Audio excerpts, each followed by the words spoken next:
কেমনে ভুলে গেলি বান্দা, আমি তো তোকে বানাইছি। খোদার কসম, এটা এর পরে কোরআনে রাখ।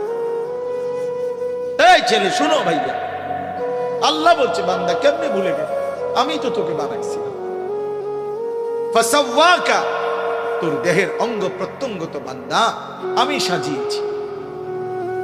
এই হাত পা চোখ নাক কান বান্দা বিশ্বাস করে আমি লাগাইছি। পৃথিবীর কাউকে দায়িত্ব দেই নাই, আমার কোন ফেরেশতা দিয়ে লাগাই নাই, আমি আল্লাহ আমার কুদরতি হাতে তোকে লাগাইছি। ওয়ালাকাদ খালাকনাকুম সুম্মা সাব্বারনাকুম, কোরআনে আছে আল্লাহ বলে বান্দা তোমাকে বানিয়েছি আমি, তোমাকে সাজিয়েছিও আমি, তুমি আমার ডিজাইন আমার হাতে সাজাও। ফাআদালাক, প্রতিটি অঙ্গ একটার সাথে আরেকটা মিলাইয়া দিছি। চোখ কান নাক, দুইটা কান বরাবর, দুইটা চোখ বরাবর, দুইটা ঠোঁট বরাবর, দুইটা হাত বরাবর, এভাবে আমি আল্লাহ মিলাইয়া দিছি। ফি আইয়ি সূরাতিন মা শাআ রাক্কাবাক, আমি যেমন চেয়েছি যত্ন করে চেহারার সৌন্দর্য, শরীরের সৌন্দর্য আমি দিয়েছি। কালোটাও আমার, সাদাটাও আমার, কালোটাও আমার হাতে দেওয়া, সাদাটাও আমার হাতে দেওয়া। কালোটাও সুন্দর, সাদাটাও সুন্দর, কারণ এই যে আমার হাতে। আমার ভালো লাগছে তো তোকে কালো রং দিয়েছি, আমার ভালো লাগছে তো তোকে সাদা রং দিয়েছি।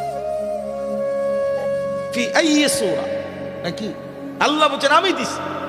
কালো রং আমার দেওয়া বাবা, সাদা রং আমার দেওয়া। আমি যেমন করে চাইছে সাজাইছি, সেই আমি আমারে কেমনে ভুলে গেলি? তাহলে ওই যে বললাম, মা যদি বলে ফুট তুই কেমনে ভুলে গেলি আমি, এখানে আল্লাহ তো বলছে বান্দা কেমনে ভুলে গেল, মা গাররা, কেমনে ভুলে গেলা, কেমনে ভুলে গেল? তোমার অস্তিত্ব ছিল না বান্দা। হাল আতা আলাল ইনসানি হিনুম মিনাদ দাহর লাম ইয়াকুন শাইআন মাযকুরা। আল্লাহ বলেন মাটি থেকে সৃষ্টি করেছি মানুষ আমি, কিন্তু মাটির কোন অংশে ছিল পৃথিবীতে? কতদিন ধরে এই মাটি আমারে বানাইবার জন্য আল্লাহ পৃথিবীতে রাখছেন, আল্লাহ বলে জমানার কেউ জানে না। যুগ যুগ ধরে আমি আল্লাহ তোমার সৃষ্টির উপকরণ এই জমিনে আমি আল্লাহ সংরক্ষণ করেছি, পৃথিবীর কেউ জানতো না। একদিন আমি আল্লাহ ধাপে ধাপে ধাপে স্বামী স্ত্রীর উভয়ের মিশ্র বীর্যের মাধ্যমে, বাবা মায়ের মিলনের মাধ্যমে মায়ের জরায়ুতে স্থাপন করে, তারপরেও আবার 9 মাস লাগাইয়া একদিন আমি আল্লাহ মায়ের পেট থেকে রূহ ফুঁকে দিয়ে এই পৃথিবীর আলো দেখতে দিয়েছি। এটা আমি করে